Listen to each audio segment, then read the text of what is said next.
Some songs are hits, some songs are classics, but a rare few change the trajectory of music itself. These are the tracks that didn't just top the charts, they rewired culture, they reshaped genres, and they forced the world to evolve with them. Songs that hit like lightning strikes, splitting the sky and leaving everything brighter and or darker than before. Today, guys, we're not just ranking popularity, we're ranking impact. So without further ado, let's drop the needle. Welcome to Ampyre Sessions, where discovery meets rebellion. This is the show that takes you on a journey through the world of music, the riffs, the legends, the hidden stories, and the lessons that fuel creativity. Here we break down the craft, the culture, and the chaos of sound, making it raw and unforgettable. Whether you're a musician, a fan, or just hungry for knowledge, Ampyre is your backstage pass to the rebellion of audio. So plug in, turn up. This is Ampyre Sessions. I'm your host today, Dustin, and today, we are diving into the top 10 countdown. We're going to do another one today, okay? So, obviously, you know the last one we did top 10 greatest artists of all time.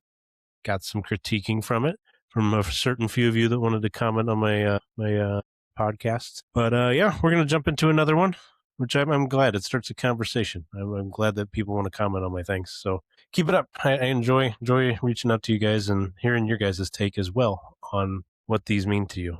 But yeah, without further ado, we're going to jump into the top 10 songs that changed music, okay? The tracks that didn't just define eras, they created them. So without further ado, let's jump into it, okay? First thing I want to explain to you again is how this works, okay? So these songs were chosen based on one cultural shockwave. So in other words, did the world shift when the song was dropped? Okay. Was there some type of outwave or outcome based off what happened? 2, genre evolution. Did it create or redefine a sound? Okay. The next one we want to look at, which would be the third one, is longevity. Is the song to this day still relevant, still studied, still alive, or still influenced in some type of way? Which leads us to our next one, influence. Did other artists change because of it? Okay. Was there some artist that had a similar style, similar song or something because, or had an impact on an artist because that song was produced? Okay. And the last critiquing that we jump into is mythology. So did it become bigger than the artist? Okay. Now, this is about impact. This isn't about preference, okay? If this was about impact or bias or something like that, this top 10 would be all about metal, and I don't know if y'all would enjoy that. I know my metalheads would, same with me, but this is about impact in the world in general, okay? So keep in mind those, I believe I listed 5. Those are the 5 critiquings of how this top 10 list became. So without further ado, the descent begins in the journey with me. Number 10 is where we're going to start at. Number 10 that made an impact on music. Remember, this is a top 10 countdown of songs that changed the industry. Number 10, Superstition. Stevie Wonder, 1972 is when it was made, okay? So you're probably wondering, why is Stevie Wonder's Superstition here at number 10? So Superstition is the moment funk became futuristic, in my opinion. Stevie Wonder didn't just write a groove, he engineered a sonic machine, okay? The clavinet riff is one of the most recognizable sounds in music history, and it's changed the way rhythm, syncopation, and texture were used in pop and R&B, okay? So this track didn't follow the rules of the early 70s. It kind of rewrote them in a bit, okay? So this is why Stevie Wonder's Superstition is at 10. Okay. For the most part, it does make sense. It's a very catchy song. It's a catchy jingle. I mean, how many commercials have they used it on? How many shows have they used it on? You know, it's a song that still to this day has relevancy, you know? So let's take a look at the work breakdown of it all, okay? So the album is from Talking Book album. Impact redefined funk and R&B production. Innovations has a clavinet-driven riff, a moog bass, and syncopated rhythmic layering within the song. Cultural weight, it became a universal groove, a template across multiple genres, okay? And its technical mastery was fused with pure feel, okay? It is a good song. It's a catchy song. If you've never heard Superstition by Stevie Wonder, it's fantastic. Go take a look on YouTube, 100%. I would play these songs for you guys if I had licensing, okay? But the issue is I don't want to sit here and put music on and possibly get sued. because it's not my song. Granted, I could say I don't own the rights. Doesn't mean that they wouldn't try. Okay. So unfortunately, that's just how it is. I can talk about it. If you know the song, you know the song. If you don't, please pause my podcast, listen to the song, and then maybe put your take in there on it. Okay. Yeah, that's number 10. We're going to move into The Climb. Okay. Climbing down to number 1, right? So we're going to go to number 9 next. Number 9 for me, What's Going On by Marvin Gaye, 1971. Okay. Why is this track here? Marvin Gaye turned soul into social commentary. This track just wasn't a plea. It was a mirror held up to America. It changed what R&B could talk about. It changed and proved that vulnerability could be revolutionary, so to speak. Let's look at the work breakdown of it. Album, What's Going On? So that is the album it was on. Impact, it redefined soul's political art. Innovations, layered vocal, jazz soul fusion. Cultural weight, it was more like an anti-war anthem, civil rights soundtrack type of song.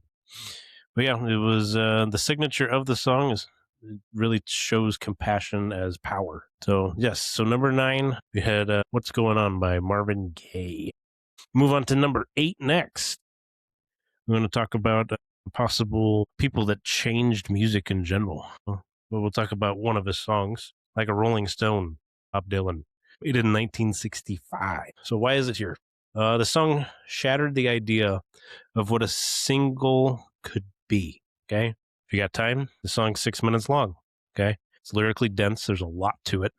It's emotionally brutal, which normally Bob Dylan was. Dylan just didn't just break the rules. He made everyone realize the rules were imaginary. If you remember, Bob Dylan was on the top 10 artists of all time countdown. But this was off one of the albums I brought up in that episode. Highway 61 Revisited was the album name. Impact, it elevated songwriting to literature, made you tell a story. Innovations, stream of conscious lyricism, and cultural weight, it forced rock to grow up. Signature trait, it's poetry with teeth. That is literally what Bob Dylan was. So that makes sense, especially for one of his top songs. And number 7, this one you all of you should know. Number 7 is Billie Jean by Michael Jackson. 1982. Very catchy track. Loved Michael Jackson, but Billie Jean is number 7 here. Why is it here? You're probably like, this is a huge artist at the time, huge song. Why is the track not higher? So this track didn't just dominate the charts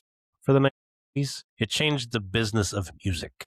It broke racial barriers, specifically on MTV. It redefined pop production, and it turned music videos into cinematic events, which Michael Jackson was absolutely amazing at making his music videos look and feel like you were watching a movie. But the album is off Thriller, one of his more well-known songs, but well-known albums, should I say. Impact, it opened MTV to black artists. Innovations, bass-driven minimalism, iconic groove.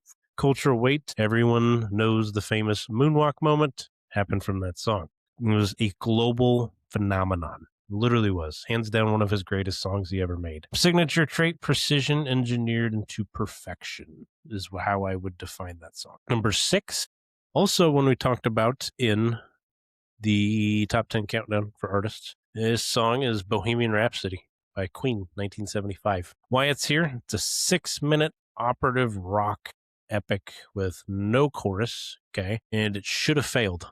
That's the thing. That's the thing about this song. It should have failed. Anytime you have a song without a chorus at all, it's hard to hook. But the fact that this song was able to captivate, even to this day, new generations is out of this world. How captivating that song is. But instead, it became immortal, like I just said. Freddie Mercury proved that ambition wasn't a risk. It was a weapon. Let's look at the work breakdown, okay? It's from the album A Night at the Opera.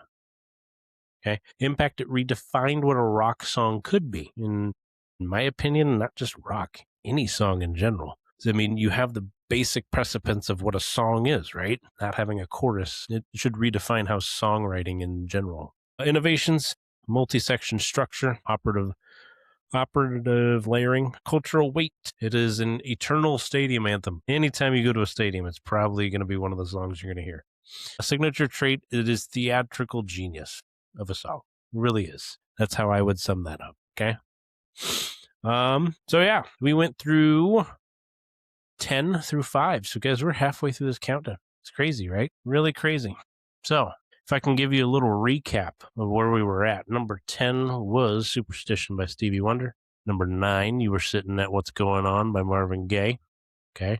That one especially should make the list, especially when you think of the civil rights soundtrack or, just redefining soul as art, as political art. That should definitely tell you that's why it made it. Same thing with like a Rolling Stone by Bob Dylan, Billie Jean, Michael Jackson at 7, and then Bohemian Rhapsody of Queen at 6. Y'all might know this one. She was also in my top 10 countdown for artists of all time. R.E.S.P.E.C.T. or Respect by Aretha Franklin, made in 1967. Why is the song here? Aretha didn't just cover Otis Redding. She claimed the song. She transformed it into a feminist and civil rights anthem. Her version became the definitive version. Okay, looking at it, it was from the album I Never Loved a Man the Way I Love You. Impact, it was an empowerment anthem. Innovations, it was vocal dominance and really rhythmic, punchy. It was very catchy. Cultural weight, civil rights soundtrack. Signature dominance, commanding presence. Moving on to our next one in our countdown, we have Imagine, guys, by John Lennon. You wouldn't think this one, right? Not just because it was from John Lennon, but I'm just thinking you wouldn't think this one it's not from the Beatles as a whole, right? But Imagine by John Lennon, made in 1971. Why is it here? There at number 3. Simple piano ballad became one of the most powerful peace anthems ever written. Imagine is proof that minimalism can be seismic. Okay, it's from the album Imagine, Impact Global Peace Anthem. Innovations, minimalist productions, and cultural weight, universal message. Signature of this song for me, it's Hope as Rebellion. It really is. Now, since I already said it, I knew it would come and show up, right? So, number 2, you're sitting at a song called A Day in the Life by none other than the Beatles. 67 is when the song was made. Why is this track here? Okay, so this track is the moment rock music became art. Okay, 2 songs stitched together, an orchestra spiraling into chaos, and a final chord that feels like a universe exhaling. So it's from the album Sgt. Pepper's Lonely Hearts Club Band. Impact, it elevated the album as an art form. Innovations, orchestral crescendos, and studio experimentation. Cultural weight, psychedelic era milestone. And the signature trait for me for this song, it's a surreal storytelling. It takes you on a really, really fun journey, in my opinion. So definitely a good one. But yeah, ladies and gentlemen, before we move on to the crown of our show, okay, we've climbed from 10 to 2. Every track so far left a crater in the world. But number 1, guys, it's different. Number 1 isn't just an influence, it's an ignition. This is the song that didn't just shift music, it split it open. Okay? So take a breath. The crown is next. Without further ado, ladies and gentlemen, you're probably going to say, hey, you got some bias. Hey, I don't like your countdown. Hey, this should probably be done differently. Cool. Awesome. I want y'all to put that in comments, okay? I want to hear your takes on these top 10s after we get reveal number 1. But number 1 to me, because this genre lasted probably half a decade and literally stopped before rock became something else later. That's why this song is number 1. Smells Like Teen Spirit by Nirvana, made in 1991. That is number 1 on my list. Why is it number 1 on my list? This is the sound of a generation waking up angry, confused, and alive. It didn't just launch grunge music. It obliterated everything that came before it, okay? It was a cultural reset. It is what exactly at the right place at the right time is exactly needed for that generation, for the world in total, in my opinion. Grunge music, yeah, didn't last that long before, nu metal, alt rock started to take waveform, and later in the 90s. But for sure, back in the early 90s when grunge was starting to hit, this song changed everything, especially if you're heavy into rock like I am. This song, you understood why it had to be number 1. Okay. Came from the album Nevermind. Impact, it redefined rock. Literally did. Patience, quiet, loud dynamics. Okay. Where Kurt Cobain could take you on a simple verse and then turn it into something so loud and so rebellious. And it was a great dynamic It was a great journey to be upon. I love the fact that I'm not going to say I lived in that time frame. I was close to that when I was born, but I got to experience that side of rock, which is absolutely amazing. Cultural Weight, Youth Anthem, gave a place. That song gave people a place that felt like they didn't have a place. So it's fantastic. Signature trait to me, it just screams raw rebellion at the time, and for a generation that actually did need that. But yeah, that is why Smells Like Teen Spirit, guys, by Nirvana is at number 1. Yeah, I know what you're going to say. You're probably going to go in the comments and just scream at me. Out of every song that has ever been composed, why did they hit number 1? I think I gave you a majority of the reasons why. Not only for myself, but I'm curious to what you guys want to think. Okay, so move on to the next segment. So I'm curious what you guys think. This list is going to ignite comments. Highly guarantee it. If it doesn't, I didn't do my job well enough. But yes, it should ignite some comments. But other than that, I am curious. Please do take to the comment section, no matter what platform you're on. I'll try to respond as quickly as I can. Usually within a day, I'll try to respond. But yeah, I want to see what you guys would have done. Which song changed your world? I want to know that. That's a great question. Please put that in the comments too. I'm curious what song changed your world. And then also tell me which one did I miss? There's a lot of songs I could miss, guys. It's a top 10 countdown, not top 100,000 countdown, So obviously I missed some. Please tell me which one you think should be, which ones you would change, which ones you would keep, But at the end of the day, which ones shouldn't be here? And that's the great part about top 10 countdowns. It sparks a debate, which I like. Nothing wrong with a good, healthy debate. It's a heartbeat of music culture at the end of the day. So, yeah. Guys, I want you to step back for a second and take a look at this list from a wider angle with me, okay? What this list really says, it says music doesn't evolve slowly. It evolves in explosions, waves. When you think about these songs that I listed, they're cultural defining moments in time. They really are. Your older generation's not going to agree with my number 1. That's fine. Again, you're going to have some bias on your own thoughts, your own genres that you like. For me, that was my number 1. I respected the past while still sticking to my guns at that point.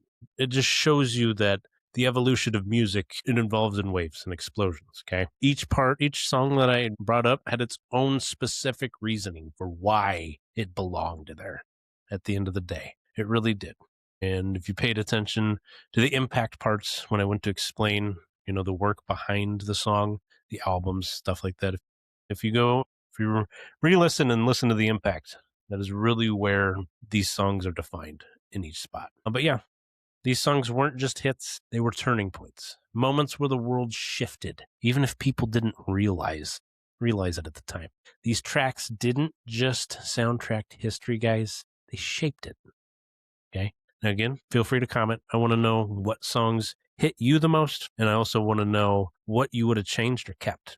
Okay? Whether you agreed or disagreed with me. Nothing wrong with a healthy debate. But yes, we've hit the portion of our show where I go and ask you guys to help me out a little bit if you don't mind, okay? If you guys don't know, I have a huge merch line collection, whether it's shirts, hats, water bottles, whatever it can be. Whatever your heart desires, I probably have it. But yeah, if you guys want to wear the rebellion at all and support this show and even feel even more a part of these shows at the end of the day, hit up Ampyre. Please grab your gear while supplies last. For deeper dives, updates, and everything we are building, please explore us and our world at ampyresessions.com.